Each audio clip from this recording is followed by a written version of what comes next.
आपण ओल्या नारळापासून मस्त खस्ता आणि खुसखुशीत असा हा पदार्थ करणार आहोत की जो तुम्ही महिनाभर सुद्धा स्टोर करून ठेवू शकता।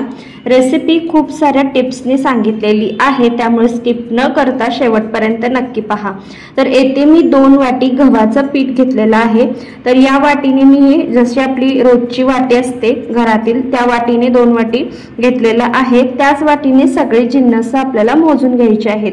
त्यानंतर यामध्ये अर्धी वाटी बारीक रवा मी घेतलेला आहे। तुमच्याकडे जर मोठा रवा असेल तर तो मिक्सिंग जार मधून फिरवून बारीक करून मग घालायचा। त्यानंतर ओला नारळ इथे मी घेतलेला आहे अर्धी वाटी। त्यानंतर यामध्ये एक अर्धा चमचा वेलची आणि जायफळची पूड घालायची आहे। हलकसं मीठ घालायचं आहे, एक चिमटभर। तर आता दुसरीकडे येथे मी एका बाउलमध्ये 1 वाटी साखर घेतलेली आहे। यामध्ये 1 वाटी पाणी घालायचं आहे। तर इथे आपल्याला साखर विरघळून घ्यायची नाही, आपल्याला साखरेचे दाणे हवे आहेत। तसेच तुम्ही थोडीशी मोठी साखर सुद्धा इथे घेऊ शकता। तर थोडंसं मी मिक्स करून घेते आणि 2 मिनिटं ठेवून देते। आता नेक्स्ट स्टेपमध्ये ते मी पाव वाटी तूप घेतलेलं आहे। तूप वितळलेलंच होतं त्यामुळे त्या पद्धतीने मी घेतलेलं आहे। तर थोडं थोडं करत तूप यामध्ये घालायचं आहे आणि चांगलं असं मिक्स करून घ्यायचं आहे। तर हे पहा, अशा पद्धतीने मी मिक्स करून घेते। तूप गरम वगैरे काही केलेलं नाही, नॉर्मल टेम्परेचरचं मी ते तूप घेतलेलं आहे। आता थोडं थोडं तूप घालत घालत पिठाला इथे मी हे तूप लावून घेते। तर हे पहा, चांगलं व्यवस्थित पिठाला सगळीकडे तूप लावून घ्यायचं आहे। अशा पद्धतीने पिठाचा गोळा होत असेल तर समजायचं की तूप सगळीकडे चांगलं लागलेलं आहे। तर हे पहा, साखर अजिबात आपली विरघळलेली नाहीये, साखरेचे दाणे आपल्याला तसेच राहिले पाहिजेत। अशा पद्धतीने ही साखर पाण्यामध्ये मिक्स करून घ्यायची आहे आणि साखरेसकट आता हे पाणी यामध्ये थोडं थोडं करत घालायचं आणि पीठ मळून घ्यायचं आहे। तर हे पहा, थोडं थोडं घालत घालत आता हे मी मळून घेणार आहे। तर हे पहा, इथे आता मी घट्टसर असं हे पीठ मळून घेते। कुठेही सैलसर वगैरे पीठ आपल्याला मळायचं नाहीये। तर आता जिथे आपण साखरेमध्ये 1 वाटी पाणी घातलं होतं तर तिथे तुम्ही पाण्याऐवजी दूध 1 वाटी घालू शकता, पण दुधामुळे जास्त दिवस पदार्थ टिकला जात नाही, त्यामुळे इथे मी 1 वाटी पाणी वापरलेलं आहे। तर हे पहा, घट्टसर असं हे मी पीठ मळून घेतलेलं आहे।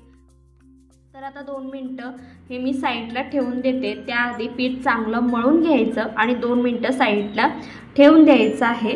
तर 2 मिनिटं झालेली आहे। 2 मिनिटानंतर पुन्हा एकदा पीठ मी चांगलं मळून घेतलेले आहे आणि याचे आता आपल्याला गोळे तयार करून घ्यायचे आहेत। तुम्ही जर या चॅनलवर नवीन असाल तर प्लीज अशाच नवनवीन रेसिपींसाठी चॅनलला सबस्क्राईब करायला विसरू नका। बाजूच्या बेल आयकॉनवर प्रेस करा, म्हणजे येणाऱ्या नवनवीन रेसिपींचं नोटिफिकेशन सगळ्यात आधी तुम्हाला मिळेल। रेसिपी आवडत असतील तर एक लाईक करायलाही विसरू नका। तर हे पहा, अशा पद्धतीने गोळा करून त्याचा रोल तयार करून घ्यायचा आहे। कुठेही लाटायचं वगैरे काही नाही, अशा पद्धतीने त्याचे रोल तयार करून घ्यायचे आहे। कुठेही क्रॅक जाता कामा नये, व्यवस्थित असे आपल्याला रोल तयार करून याचे घ्यायचे आहे। हे पहा, अशा पद्धतीने। त्यानंतर आता हा रोल आपल्याला कट करायचा आहे। तर चाकूच्या साहाय्याने हा रोल मी कट करून घेते। तर आता मीडियम साईजमध्ये हे आपल्याला रोल कट करून घ्यायचा आहे। तर हे पहा, अशा पद्धतीने मीडियम साईजमध्ये कट करून घेते। तर हे पहा, इथे मी रोल कट करून घेतलेला आहे। वाटल्यास याची जी साईज आहे ती थोडीशी तुम्ही कमी करून घेऊ शकता। तर हे पहा, बिस्किट इथे मी छान कट करून घेतलेली आहेत आणि तुम्ही हवा तो शेप याला देऊ शकता। तर थोडासा याला मी शेप देण्याचा प्रयत्न करते, हलकसं वरून प्रेस करायचं आणि तुम्हाला जसा हवा तसा शेप तुम्ही याला देऊ शकता। तर हा पदार्थ आणखीन थोडा अट्रॅक्टिव्ह दिसण्यासाठी चमच्याच्या साहाय्याने याला अशा पद्धतीने मी डिझाईन करते, म्हणजे थोडेसे आणखीन अट्रॅक्टिव्ह असे हे आपला हा पदार्थ दिसेल। आणि तुम्ही पाहू शकता पदार्थावर साखरेचे दाणे छान दिसत आहेत आणि ओला नारळ सुद्धा जो आहे तो सुद्धा दिसतोय।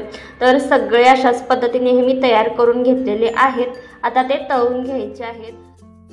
तळताना एक गोष्ट मात्र लक्षात ठेवायची, गॅसची फ्लेम शेवटपर्यंत लोच असली पाहिजे। लो गॅसवर आपल्याला हा पदार्थ तळून घ्यायचा आहे आणि सुरुवातीला तळताना तेल हे थोडंसं हलकं कोमट असलं पाहिजे, जास्त गरम असता कामा नये, नाहीतर मग लगेचच वरून आपली ही जी बिस्किट आहेत ती करपतील आणि आतून कच्ची राहतील। त्यामुळे थोडंसं त्याचं टेम्परेचर हे लो असलं पाहिजे तेलाचं आणि गॅसची फ्लेम सुद्धा लो असली पाहिजे। लो गॅसवर आपल्याला ही बिस्किटे जी आहेत ती तळून घ्यायची आहेत, म्हणजे मस्त खस्ता आणि खुसखुशीत अशी ही आपली बिस्किटं तयार होतील। तर आता दोन्ही साईडने छान अशी गोल्डन ब्राऊन होईपर्यंत तळून घ्यायची आहे। बिस्किट ज्या वेळेला आपण तेलामध्ये सोडतो त्यावेळेला लगेचच त्याला पळी लावायची नाही, 1 मिनिटभर तसंच ठेवू द्यायचं, कारण ती नाजूक असतात आणि तुटण्याची शक्यता असते। मिनिट झाला की त्यानंतर परतून दुसऱ्या साईडने सुद्धा छान असं आपल्याला गोल्डन ब्राऊन होईपर्यंत हे तळून घ्यायचं आहे। तुम्ही पाहू शकता छान गोल्डन ब्राऊन होईपर्यंत आपली बिस्किटं तळून झालेली आहेत। आता ही साईडला काढून घ्यायची आहेत। सुरुवातीपासून शेवटपर्यंत लो गॅसवर ही मी बिस्किटं तळलेली आहेत।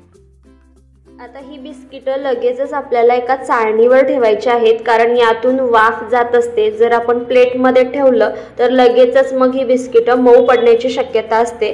त्यामुळे आता ही जी बिस्किट आहेत तळल्यानंतर लगेचच एका चाळणीवर वाफ जाण्यासाठी ठेवून द्यायची आहेत।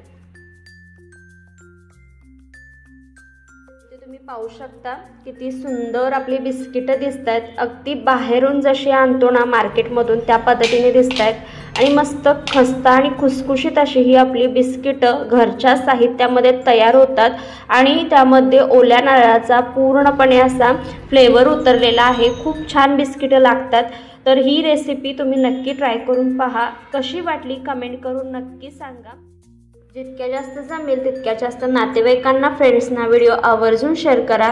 चॅनलवर नवीन असाल तर अशाच नवनवीन रेसिपींसाठी चॅनलला सबस्क्राईब आणि जाता जाता व्हिडिओला एक लाईक करायलाही विसरू नका।